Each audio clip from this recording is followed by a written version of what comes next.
Hello student, स्वागत है एक बार फिर से आपका हिंदी पाठशाला क्लासेस में। तो आज हम बात करने वाले हैं जैव प्रक्रम लाइव प्रोग्रेस के बारे में। ठीक है, ये चैप्टर 5 है और ये पार्ट सेकंड है। पार्ट फर्स्ट मैंने वीडियो ऑलरेडी अपने यूट्यूब चैनल पर डाल चुकी हूँ, तो अगर आप लोगों ने नहीं देखा है तो जाके प्लीज देखिए, आप लोगों के लिए बहुत ज्यादा इंपॉर्टेंट है। आप लोग को इस तरीके से नोट्स देखने को मिलेंगे, आप लोग इस तरीके से नोट्स बनाते चलना, जिससे कि आपके बोर्ड एग्जाम में आपके बोर्ड एग्जाम जब हो तो आप लोग इसे सिर्फ एक बार रिविजन बस कर सके। ठीक है, खुद ब खुद आप लोग अच्छे मार्क्स लेकर आओगे, ये मेरी गारंटी है। ठीक है, तो चलिए शुरू करते हैं इस वीडियो को। तो सबसे पहले जो बच्चे नए हैं उनको उनको मैं बता दूं कि जैव प्रक्रम कहते किसे हैं, फिर उसके बाद हम स्टार्ट करेंगे पार्ट सेकंड से। ठीक है, तो जैव प्रक्रम वे सभी प्रक्रम जो सम्मिलित रूप से अनुचरण का कार्य करते हैं, जैव प्रक्रम कहलाता है। ठीक है, एक बार फिर से हम रिवीजन कर लेते हैं। जैव प्रक्रम वो होते हैं वे सभी जो सम्मिलित रूप से अनुचरण का कार्य करते हैं, वो जैव प्रक्रम कहलाते हैं।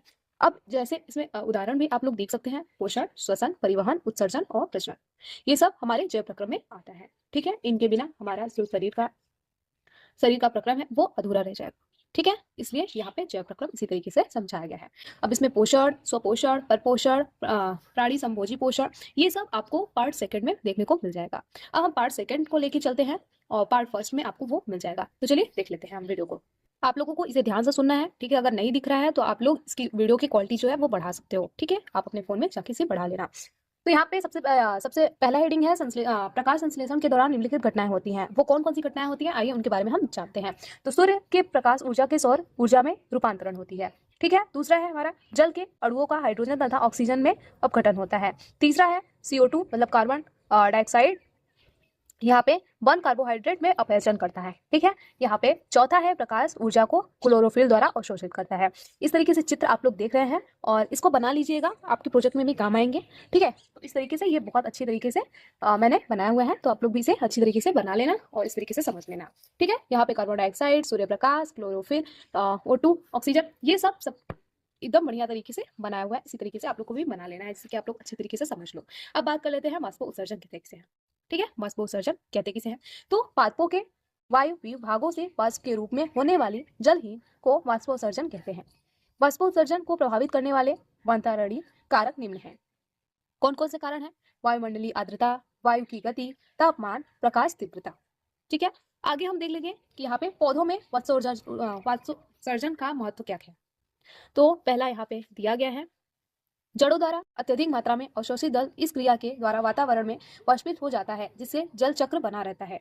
सेकंड है, वाष्पोत्सर्जन के कारण एक प्रकार का चुंबक बल अथवा वाष्पोत्सर्जन खिंचाव उत्पन्न हो जाता है, जो रसोषण और जल के मृदा में अवशोषण में सहायक होता है। तीसरा यहाँ पे बताया गया है, वाष्पोत्सर्जन द्वारा पादपों का ताप सामान्य बना रहता है। ठीक है, इसे आप लोग ध्यान से समझ लीजिएगा। अब हम आगे देख लेते हैं।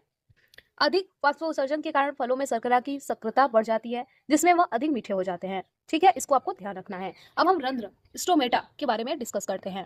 पादप की पत्तियां तथा अन्य कोमल वायु भागों को बाह्य त्वचा में छोटे छोटे छिद्र पाए जाते हैं, जिन्हें रंध्र कहते हैं। प्रकाश संश्लेषण के लिए गैसों का आदान प्रदान रंध्रों द्वारा ही होता है। ठीक है, आप लोग इसे ध्यान से समझो। जो पादप की पत्तियां होती है, जो पौधे की पत्तियां होती है, उनमें कोमल वायु भाग और बाहरी त्वचा में छोटे छोटे जो होते हैं वो छिद्र पाए जाते हैं। ठीक है, जिसे रंध्र कहते हैं। जो छोटे छोटे छिद्र पाए जाते हैं उन्हीं को क्या कहेंगे? रंध्र कहते हैं। और प्रकाश संश्लेषण के लिए गैसों का आदान प्रदान इन रंध्रों द्वारा होता है। ठीक है, अब रंध्र की संरचना के बारे में हम बात कर लेते हैं। रंध्र पत्तियों की बाहरी त्वचा में पाए जाते हैं। प्रत्येक रंध्र में दो अंध्र चक्र सेम के बीच के आकार की द्वारा कोशिकाएं तथा मध्य में रंध्रीय गुहा पाई जाती है। द्वार कोशिका के बाहरी भित्ति पतली तथा आंतरिक भित्ति मोटी होती है। इसमें हरित लवक पाए जाते हैं। अब हम पढ़ रंध्र के खुलने तथा बंद होने की क्रियाविधि को समझेंगे, यहाँ पे चित्र द्वारा। ठीक है, तो रंध्र गतिविधियां द्वारा कोशिकाओं पर निर्भर करती है। जैव प्रकाश संश्लेषण के लिए CO2 की आवश्यकता नहीं होती है, तब पौधा इन छिद्रों को बंद कर लेते हैं। छिद्रों का खुलना और बंद होना द्वार कोशिकाओं का एक कार्य है। द्वार कोशिकाओं में जब जल अंदर जाता है तो वे फूल जाती हैं और रंध्र का छिद्र खुल जाता है। इसी तरह जब द्वार कोशिकाएं खुलती हैं तो छिद्र बंद हो जाता है। ठीक है, यहाँ पे आप लोग चित्र के द्वारा समझ सकते हैं। यहाँ पे खुला रंध्र है और ये बंद रंध्र है। ये खुला रंध्र है ए वाला, और ये बंद रंध्र है। तो द्वार कोशिकाएं, रंध्र, छिद्र और हरित लवक, इस तरीके से आप लोग समझ सकते हैं। खुले तथा बंद रंध्रों की का छिद्र, इस तरीके से आप लोग चित्र भी बना सकते हो अगर नोट्स बनाते चल रहे हो तो। ठीक है, अब चलिए आगे हम देख लेते हैं। अब बात कर लेते हैं अभिमा में पोषण। बहुत इंपॉर्टेंट है, आप लोग को इसको ध्यान से देखना होगा।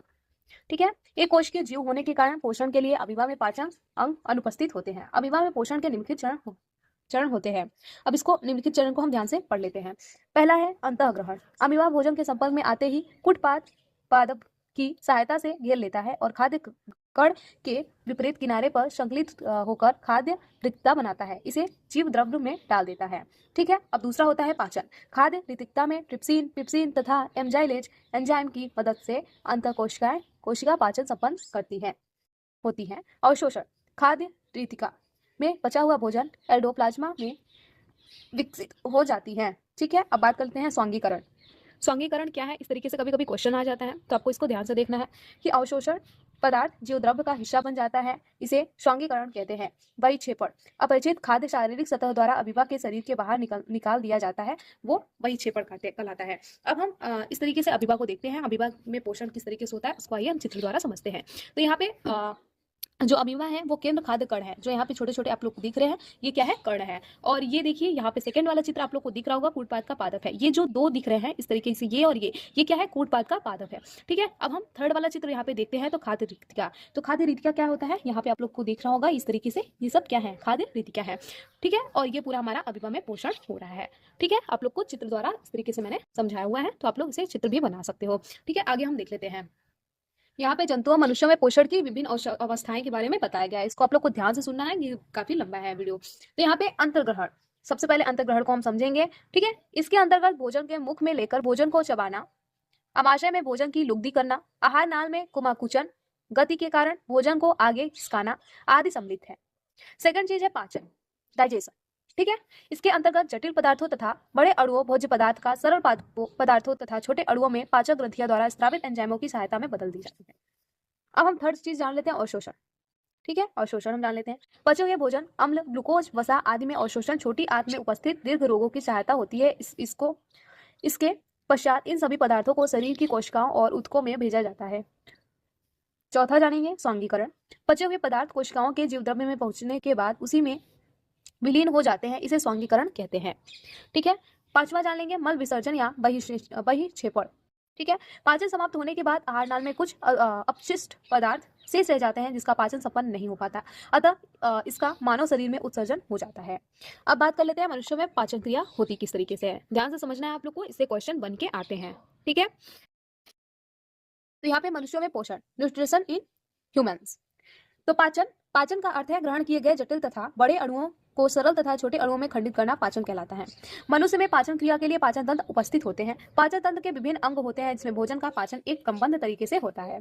आहार नाल। मानव में आहार नाल लगभग 8 से 10 मीटर लंबी होती है। यह मुख द्वार मानव से गुदादार तक फैली रहती है। इसका विभिन्न भागों में व्यास अलग अलग होता है। करिकी के आधार पर इसके निम्न भाग होते हैं। ठीक है। आगे हम देख लेंगे कौन कौन से भाग होते हैं।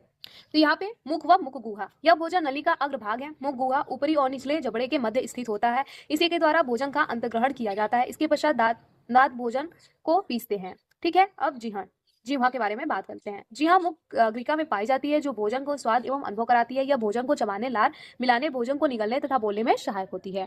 ठीक है। अब हम लार ग्रंथियां की बात कर लेते हैं। यहाँ पे मुख गुहा में 3 जोड़ी लार ग्रंथियां पाई जाती हैं। लार में उपस्थित टाइलिन एंजाइम मुंड स्टार्च के शर्करा में बदल देती है। मुख गुहा से निकलने वाला लार भोजन को निकलने तथा कार्बोहाइड्रेट को पचाने में भाग लेती है। अब हम ग्रसनी के बारे में बात कर लेते हैं। तो ग्रसनी हमारा मुख गुहिका का पिछली भाग ग्रसनी कहलाता है। इसके अंतिम भीतरी छोर पर निकल द्वार होता है, जो भोजन को ग्रसिका के ग्रसनली में पहुंचाता है। ग्रसिका या ग्रसनली निगल द्वारा भोजन ग्रसिका ग्रसनली में आता है। इसमें कोई पाचन ग्रंथियां नहीं होती है, जिससे यहाँ कोई पाचन क्रिया नहीं होती है। इसके द्वारा भोजन क्रमाकुचन गति द्वारा आगे अमाशय में आता है। अब बात कर लेते हैं हम स्टमक अमाशय के बारे में। ठीक है। ये बहुत अच्छा रोल करता है आपके खाने पचाने में। ठीक है। यह जे आकार का थैलीनुमा संरचना है। इसकी लंबाई 25 से 30 सेंटीमीटर और चौड़ाई 7 से 10 सेंटीमीटर होती है। इसके चौड़ा प्रारंभिक भाग कर्णिकक, मध्यम भाग पर्णिकम तथा अंतिम शर्करा भाग पाइलोरियक भाग कहलाता है। इसमें जठर ग्रंथियां होती हैं, जो पाचन हेतु जठर रस स्रावण करती हैं। ये हमारा हो गया स्टमच। ठीक है। इस तरीके से आप लोग को दिख रहा होगा आमाशय, लीवर। ठीक है। अब हम आगे बात कर लेते हैं। आगे है हमारा यहाँ पे जठर रस। जठर रस को हम तीसरे भाग में पढ़ेंगे। यहाँ पे ग्रंथियों के स्रावित जठर घर इस प्रकार के हैं। तो इसमें हम आप लोग को बताएंगे हाइड्रोक्लोरिक अम्ल, पेप्सिन, श्लेष्मा और पेप्सिन, श्लेष्मा, ग्रहणी तथा छोटी आंत। इस तरीके से बात करते हम चलेंगे। और ये लेकिन थर्ड पार्ट में बताएंगे आप लोग को, क्योंकि वीडियो काफी लंबी हो जाएगी तो आप लोग भी समझ नहीं पाओगे। तो इसलिए हम पार्ट अलग अलग करके आप लोग को पढ़ा रहे हैं ताकि आप लोग को अच्छी तरीके से समझ आए। आप लोग नोट्स भी इसे बना सकते हैं, काफी अच्छी तरीके से मैंने समझाया हुआ है और अच्छी तरीके से ये नोट्स भी मैंने बनाया हुआ है। ठीक है, अगर वीडियो आपको अच्छी लगी हो तो वीडियो को लाइक करना और अभी अपने दोस्तों के साथ इसे तुरंत शेयर कर देना और ज्यादा से ज्यादा